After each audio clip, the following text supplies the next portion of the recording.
Bonjour, c'est Yvon, bienvenue dans cette nouvelle vidéo. Comme je vous l'avais promis, on va étudier dans cette vidéo le solo de Wes Montgomery sur le morceau Work Song de Nat Adderley. Alors, je vous avais dit que c'était une sorte de blues en Fa. Et effectivement, dès la première phrase, on a... on part sur le Fa, donc sur la tonalité, hein. Donc on a un chromatisme avec, on pourra avoir une ambiguïté, hein, puisqu'on joue le La bémol et le La bécard. En tout cas, on joue les deux notes. Et après, un chromatisme qui amène la quarte à la quinte. Donc ça fait un mouvement chromatique complet.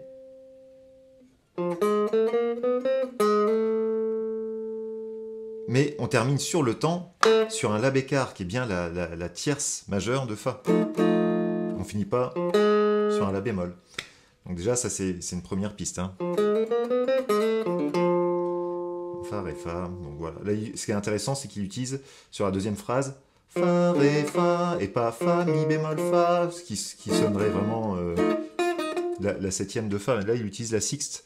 Donc, on pourrait croire que c'est du hasard et que c'est bien parce qu'il utilise l'accord David, mais c'est vraiment la sixte qu'on entend ici, hein. Fa, Ré, Fa, voilà. Ensuite, dans la phrase suivante, on est toujours en Fa majeur, il fait... Donc on joue Fa, une appoggiature pour amener le La, bécard, donc c'est bien La, donc une tierce majeure. On va encore une fois sur la sixte, comme quoi la sixte de tout à l'heure c'était pas du hasard, pour arriver sur la quinte. Et là on est sur Do. Do, La, Fa. Do, La, Fa, c'est un arpège de Fa majeur, on est bien en Fa majeur. Et on descend sur le Ré. Alors, par rapport au Fa, ça sonne Fa majeur plus la sixte, donc un Fa 6. Donc il le pense presque Fa 6, hein, finalement, son premier accord, et même pas forcément Fa 7. Hein. Et on peut remarquer autre chose aussi, c'est que le Ré, Do, La, Fa, Ré. Ré, Do, La, Fa, Ré, c'est quoi? C'est un Ré mineur 7. C'est-à-dire qu'on joue les notes de Ré mineur 7. Ré, Do, La, Fa, Ré. Voilà. Intéressant, hein, de voir un petit peu qu'il y a des substitutions comme ça qui peuvent apparaître. Ensuite, après avoir fait le Ré, voilà, on va sur le Si bémol pour revenir sur le La, la tierce majeure, encore une fois, de Fa, hein. Fa, Do, et on finit sur la quinte avec cette fin un peu bebop, bebop, bebop, les deux croches, et on termine sur une croche en l'air. La phrase suivante, alors, moi je l'ai noté comme ça, avec un maximum de cordes à vide, mais je joue comme ça en fait. Le Ré, Si, Ré, Fa, Si, Ré, je vais glisser Fa, Mi, et après Fa, Mi, je vais utiliser mon index. Et au lieu de faire Mi, Sol, Si, Ré, avec les cordes à vide, moi j'utilise Mi, Sol, Si bémol, Ré, c'est-à-dire on est sur un Do 7, hein. Et donc j'utilise cet arpège-là, et en fait cet arpège-là c'est un Mi mineur 7, quinte bémol. Encore une substitution intéressante, hein. Et encore une fin bebop, bebop. C'est-à-dire que le Sol, c'est bien la quinte de Do, donc c'est une note tonale, et qui arrive seulement sur le Et du temps. Bebop. Voilà. Ensuite, là on joue Do, Mi, Fa, Mi bémol, Fa, donc là il joue vraiment avec la quinte, la septième et la fondamentale de Fa, donc on est cette fois-ci dans le côté blues du Fa 7, hein. On n'est plus avec la sixte, hein. Il n'a pas fait do, ré, fa. Hein.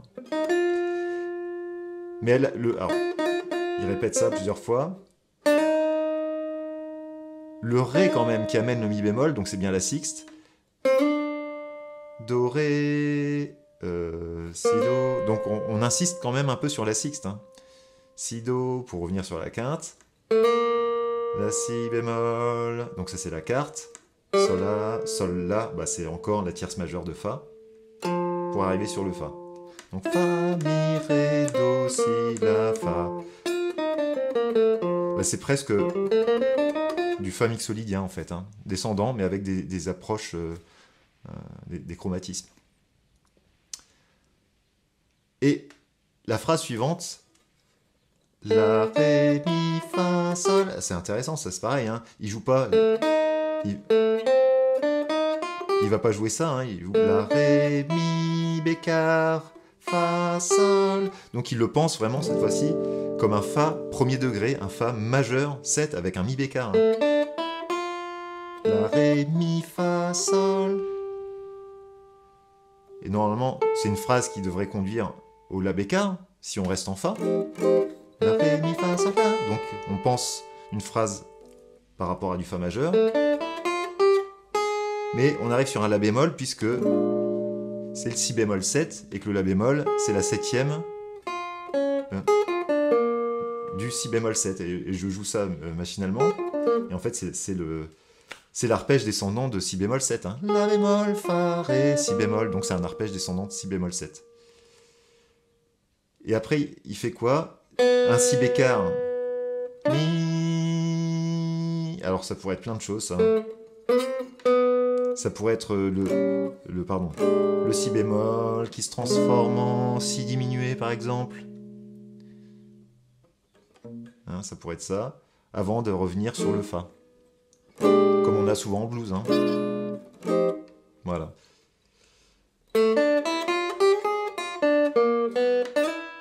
Mi, ré, do, si, mi.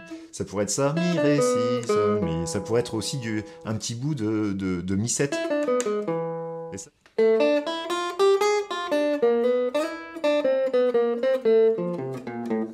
Donc mi, ré, do, ti, ta, ti, ti. Et là, en fait, sur ré bémol, do, en fait, il pense simplement do 7 pendant toute la mesure.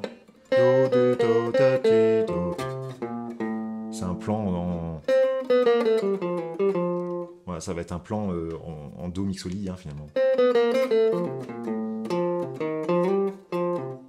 Fa, do, mi bémol, fa, sol, fa, fa, do, mi, fa, sol, fa. Donc là c'est mi bémol, fa, donc la septième de fa, et sol, bah, la seconde. Donc on atterrit bien sur un fa 7. Donc il le veut 7 cette fois-ci, et pas fa, fa majeur. Donc il y a toujours une ambiguïté dans ces blues jazz sur les premiers degrés. On peut aussi bien faire sonner du fa mixolydien que du fa majeur. Avec, en jouant avec les septièmes, avec les sixtes, on peut faire vraiment beaucoup de choses. Donc là il continue, on arrive à mesure 19 de mon relevé là. C'est une pinta blues. Enfin, c'est une pinta mineure, quoi. Sauf qu'au lieu de faire fa, mi bémol, fa. Là, on a fa, mi bémol, mais là, à la fin, on a fa, ré, fa. Donc, encore une fois, cette sixte qui revient. Pardon. Et donc, le triolet avec un. Comment on appelle ça? Pulling off. Voilà. Donc je fais que les attaques sur les fa. Fa, pulling off et fa. Ensuite, il se déplace sur le manche pour aller chercher les notes plus aiguës. Hein. Et donc on est toujours en fa. Pour moi, le fa, on peut le visualiser ici. Donc on a le fa en forme de la. Donc encore le chromatisme qui amène la tierce, donc c'est emprunt, c'est la blue note en fait, c'est une blue note qui amène la tierce majeure. Et là, encore une fois la sixte, et on se retrouve avec cet accord-là, qui est encore un renversement drop 2 du ré mineur 7. Hein. le ré mineur 7 qu'on avait vu en arpège tout à l'heure, un peu plus tôt dans le solo.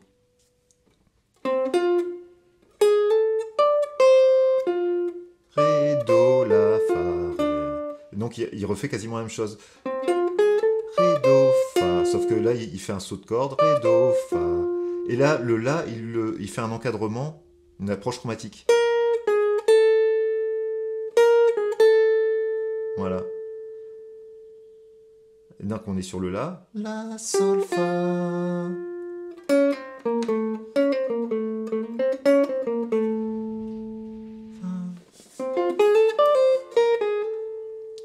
On est sur la tierce du fa, le la. On revient sur le fa.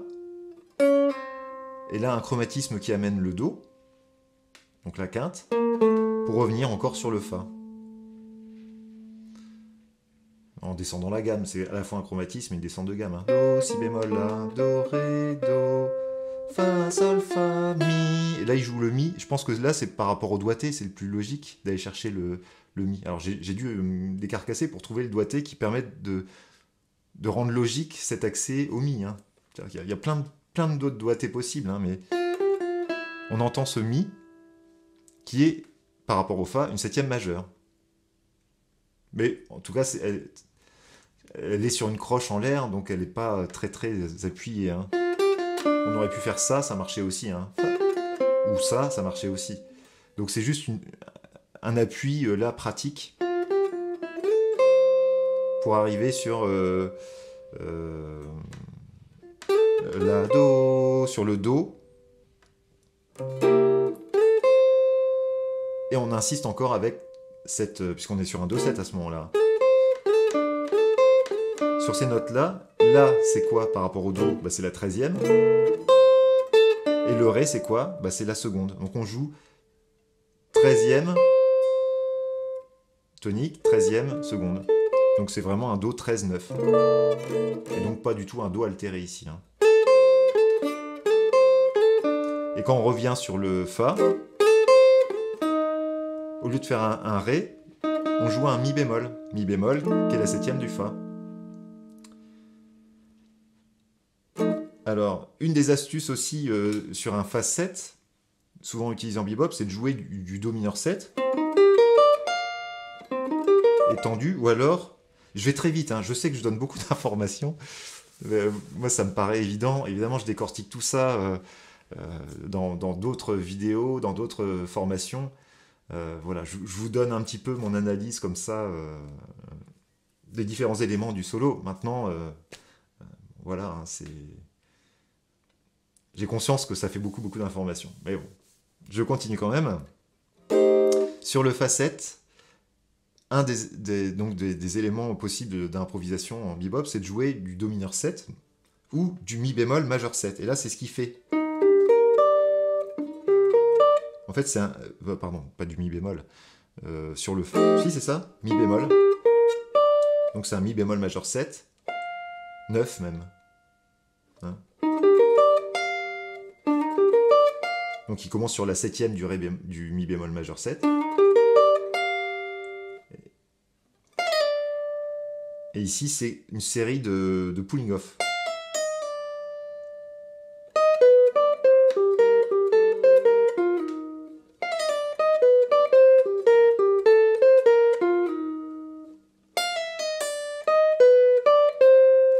Mi, fa, si. Ça, c'est la carte augmentée. Donc il y a un petit côté Bartók.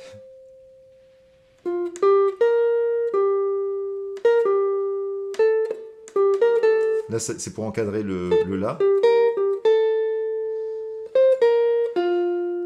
On arrive sur le Fa. Et on va sur la septième. Alors je l'ai fait lisser ici, pour pouvoir après reprendre la neuvième de Fa. Pareil en pulling off, pour arriver de la neuvième au Fa. Et là, Fa, Do, La... Ah pardon, j'ai n'importe quoi. Fa, Ré, Si, Sol. Fa, Ré, Si, Sol. Donc on est sur un Fa. Hein.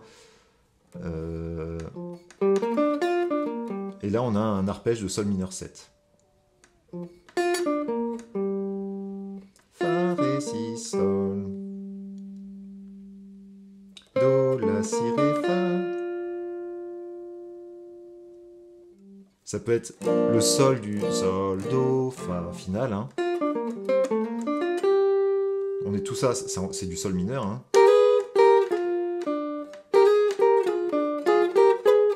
Là, c'est un plan bluesy.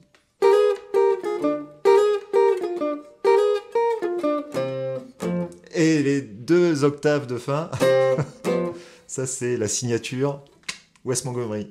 Parce qu'il faisait des solos complets en octaves, et là on a juste 2 octaves. Do, fa, voilà. Pour Do et Fa, pour dire que c'est quinte fondamentale. Salut, c'est Wes, j'ai fini. Voilà, c'est un super, super petit solo, j'adore. Hein. Vraiment très très bien. Vous pouvez maintenant vous exercer sur le backing track. Alors à cette heure-ci, je ne l'ai pas encore réalisé, mais quand cette vidéo sera publiée, je pense que le backing track sera également réalisé. Donc je mettrai le backing track en lien sous cette vidéo, dans la description ou au-dessus, dans un lien qui apparaît sur cet écran. Si vous voulez travailler, que ce soit l'accompagnement, le thème qu'on a vu dans la première vidéo, ou le solo qu'on a vu dans cette vidéo, voilà, ça sera très pratique. Ou si vous voulez travailler simplement vos improvisations en vous inspirant des différents éléments que j'ai détaillés dans cette vidéo, voilà, ça sera un super outil aussi pour ça. Et donc pour obtenir cette partition du relevé de solo, vous allez trouver tout ce qu'il faut dans la description en dessous de cette vidéo. Et donc vous allez devoir remplir un petit formulaire en laissant votre nom, votre adresse mail, et vous allez recevoir, dès la validation de ce formulaire, vous allez recevoir dans la seconde qui suit le PDF de ce solo. Et les jours qui suivent, vous allez probablement recevoir d'autres mails pour continuer à progresser en guitare jazz. Donc c'est une formation de 5 ou 6 vidéos que j'offre aux nouveaux arrivants. Si vous avez déjà suivi cette formation, vous n'allez pas être dirigé vers cette formation, mais si vous n'avez pas encore suivi cette formation, vous allez recevoir des nouveaux mails. Prenez-les, c'est toujours intéressant, c'est gratuit. Si ça ne vous intéresse pas, il suffit de vous désabonner. Il y a tout ce qu'il faut dans les mails que je vous envoie. Et voilà, si ça vous a plu, vous pouvez également vous abonner à ma chaîne YouTube en appuyant également sur la cloche pour recevoir les notifications lors des nouvelles publications de mes prochaines vidéos. Voilà, sur ce, je vous dis bon travail sur Worksong et à très bientôt.